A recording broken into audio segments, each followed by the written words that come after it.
أعوذ بالله من الشيطان الرجيم بسم الله الرحمن الرحيم. Welcome to another episode of Youth Corner with Jaffrey Sisters. I'm Melissa Jaffrey. And I'm Reba Jaffrey. Today we are commemorating the Shahadat of the fourth Imam, Imam Zain al-Abidin alayhi salam. And we are in Syria, Sham, at the Markad of Bibi Sukaina bint Hussein alayhi salam. We are going to show you the place where Imam Zain al-Abidin gave the khutbah in Darbar-e-Yazid. آئیے چلیں. یوم شہادت امام زین العابدین پر آئیے ہم آپ کو شام کی زیارتوں پر اپنے ساتھ لے چلیں. آج ہم شام میں اس مقام پر موجود ہیں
رات کے لیے.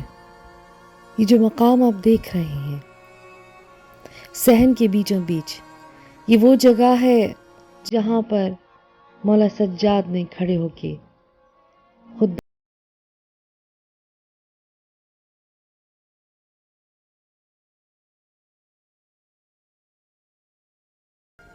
یہ دربار کے اندر کا وہ حصہ ہے جہاں پر اسیروں کو بٹھایا گیا تھا. اور جب بیمار کربلا امام زین العابدین نے خطبہ دینا چاہا تو مولا کو اجازت نہیں ملی تھی، یہاں تک کہ علی کی بیٹی فاطمۃ الزہرا کی دختر زینب عالیہ نے اٹھ کر خطاب کیا تھا. وہ ایسا بہترین خطاب کہ جس خطبے کے ہر لفظ نے اس دربار کی دیواروں کو ہلا دیا تھا.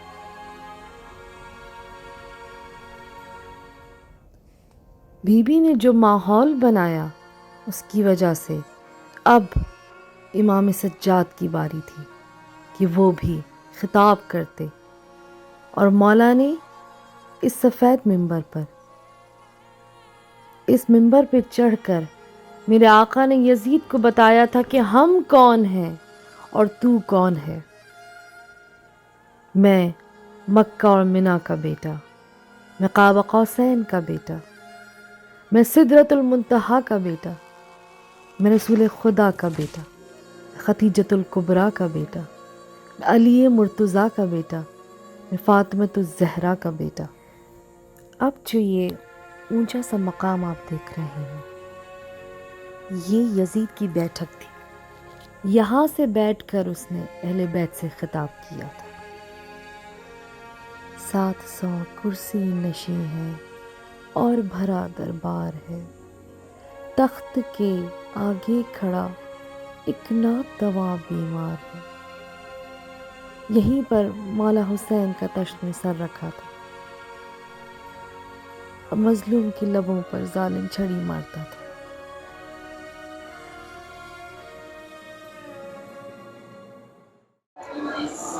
چلیے اب سلام سنتے ہیں۔ افسوس نبی زادیوں کا شام میں جانا،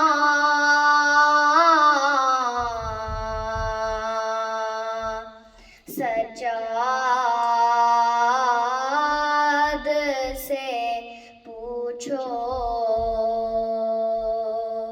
افسوس نبی زادیوں کا شام میں جانا،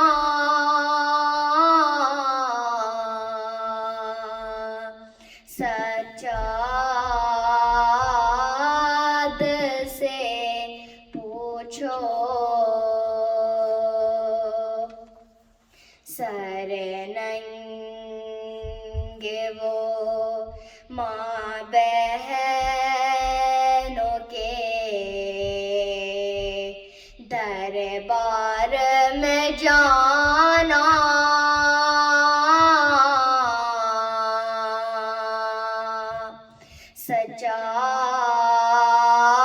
سجاد سے پوچھو چھپتی تھی نبی زادی، نبی زادی کے پیچھے کیس شرم و حیا سے چھپتی تھی نبی زادی، نبی زادی کے پیچھے کیس شرم و حیا سے، اور شمر کا ان بیبیوں کے نام بتانا،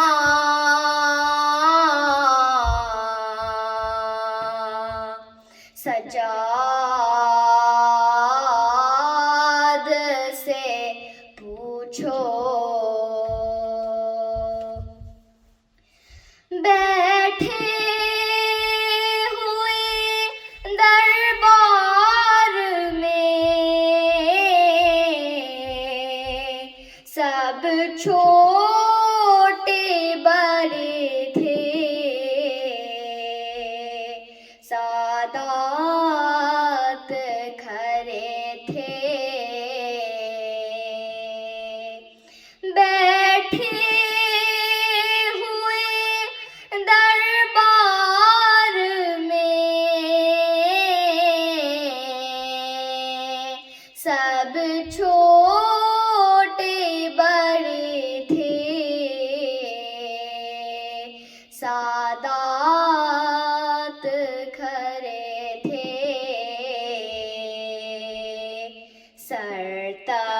سرتشت میں رکھا ہوا زینب کو دکھانا،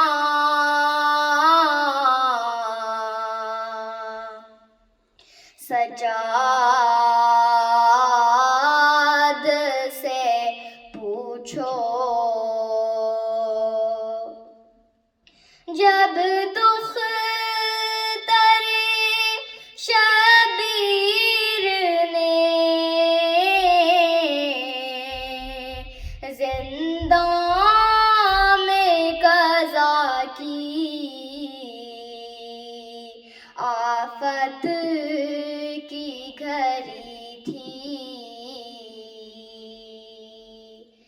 جب دکھ ترے شبیر نے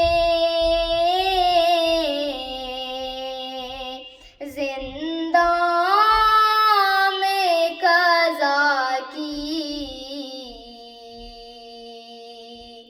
آفت کی گھڑی تھی وہ ننھی سی میت بندے ہاتھوں سے اٹھانا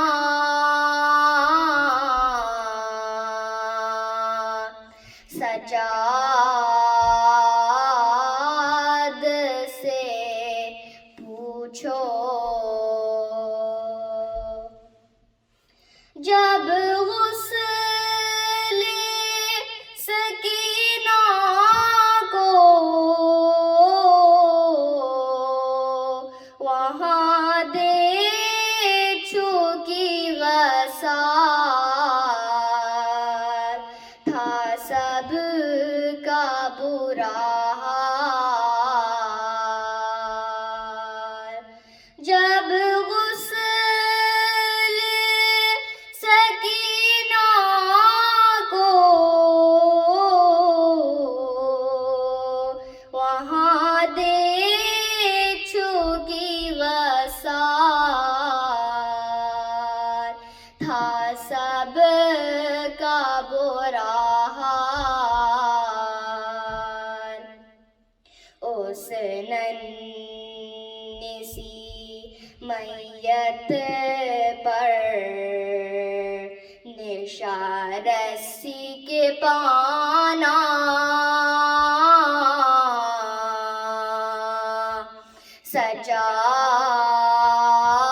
سجاد سے پوچھو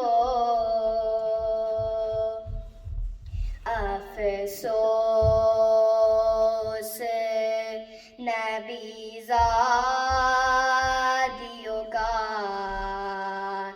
شام میں جانا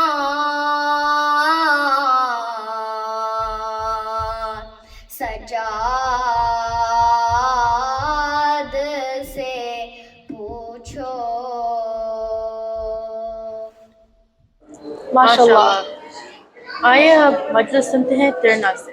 أعوذ بالله من الشيطان الرجيم بسم الله الرحمن الرحيم الحمد لله رب العالمين والصلوات والسلام على سيد الأنبياء والمرسلين سيدنا ونبينا وشفيع ذنوبنا وطبيب قلوبنا سيدنا ومولانا أبو القاسم محمد وعلى آله الطيبين الطاهرين المعصومين المظلومين أما بعد فقد قال الله تعالى في كتاب المبين وفرقان الحميد وقول الحق بسم الله الرحمن الرحيم إنما يريد الله ليذهب عنكم الرجس أهل البيت ويطهركم تطهيرا اللهم صل على تمام تر تعریفیں اس رب العزت اس ذات وحدہ لا شریک کے لیے کہ جس سے پہلے نہ کوئی تھا نہ جس کے بعد کوئی ہوگا. وہ پروردگار عالم جس نے ہر ذی روح کا رزق اپنے ذمے رکھا. وہ رب العالمین جو اپنے بنائے ہوئے پر ظلم کرنے سے بالاتر ہے.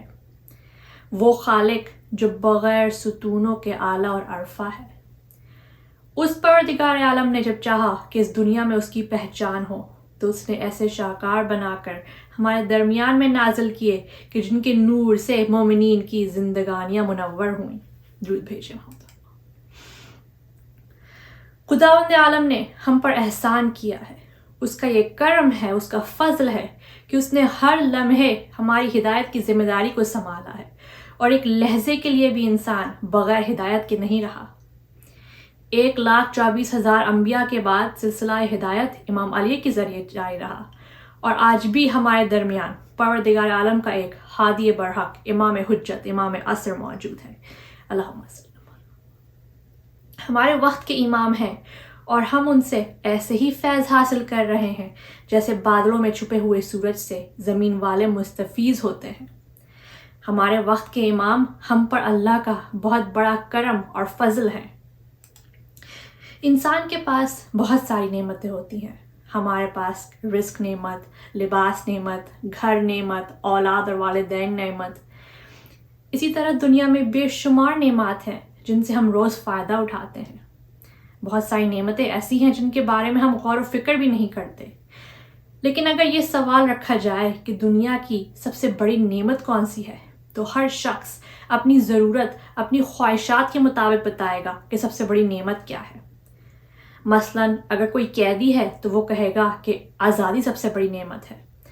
جو بے اولاد ہے اس کی نگاہ میں اولاد دنیا کی سب سے بڑی نعمت ہوگی. جو بیمار ہے اس کے لیے شاید صحت اور شفا سب سے بڑی نعمت ہو، کیونکہ جو جس چیز سے محروم ہے اس کو اسی چیز کے نہ ہونے کا غم ہوتا ہے اور وہ سمجھتا ہے کہ بس وہی دنیا کی سب سے بڑی نعمت ہے، جبکہ ایسا نہیں ہے. بہت ساری نعمتیں ایسی ہوتی ہیں جو انسان کے پاس موجود ہوتی ہیں اور وہ ان کے ہونے کا درد نہیں کرتا، بلکہ جو چیز نہیں ہوتی اس کے بارے میں زیادہ سوچتا ہے. لیکن حقیقت تو یہ ہے کہ دنیا میں انسان کے لیے سب سے بڑی نعمت اللہ کی ہدایت اور ائمہ طاہرین معصومین علیہ السلام ہے. اللہم صلی. یہ نعمت لوگوں کے لیے بھیجی تھی تاکہ ان کو ہدایت ملے، ان کو صحیح راستہ دکھے، صحیح سے غلط پتہ چلے. تو اب سوال یہ پیدا ہوتا ہے کہ لوگوں نے اس نعمت کا شکر کیا یا کفران نعمت کی؟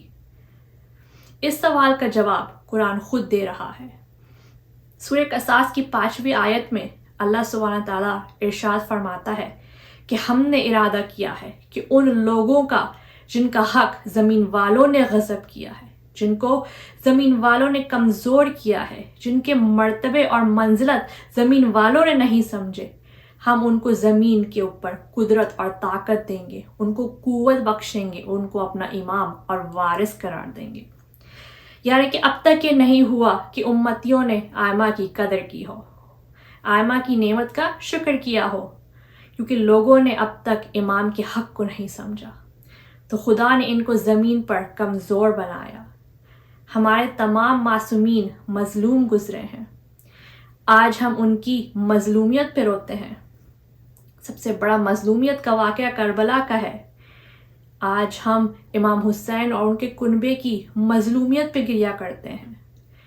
یہ وہ امام ہے جو سب ظلم کا شکار رہے. لوگوں نے اس نعمت کو اپنے درمیان دیکھا لیکن پہچانا نہیں، معرفت نہیں رکھی. شکر نعمت تو دور کی بات ہے، ظلم کی انتہا کر دی. واقع کربلا وہ معجزہ ہے جو 1400 سال خدا نے زندہ رکھا. وہ واقعہ جو ایک جنگل میں ہوا، جس کو صرف دشمنوں نے اپنی آنکھوں سے دیکھا، اس واقعے کو ہمارے چوتھے امام نے بچایا اور ہم تک پہنچایا. سلام ہو اس امام پر جس نے ہر ظلم پر سجدہ شکر کیا. مولا کا ایک لقب ہے سید الساجدین، یعنی ساجدوں کے سردار. بحر الانوار میں چھٹے امام کی حدیث ہے کہ مولا کو سید الساجدین کیوں کہا گیا، سید سجاد کیوں کہا گیا. اعضائے سجدہ 7 ہوتے ہیں، دونوں ہتھیلیاں، دونوں گھٹنے اور دونوں پاؤں اور ایک پیشانی. چھٹے امام فرماتے ہیں کہ میرے دادا کو سجاد اس لیے کہا گیا کہ ان کے سارے اعضائے سجدہ پر سجدوں کے نشان موجود تھے. یہ وہ امام ہیں جنہوں نے 40 برس گریہ کیا، بہت گریہ کیا. پورا مدینہ جانتا تھا کہ سید سجاد کے سامنے کبھی خاموش نہ رکھنا. جب مولا بازار سے گزرتے تھے تو لوگ اپنی کشتوں پہ کپڑا ڈال دیا کرتے تھے.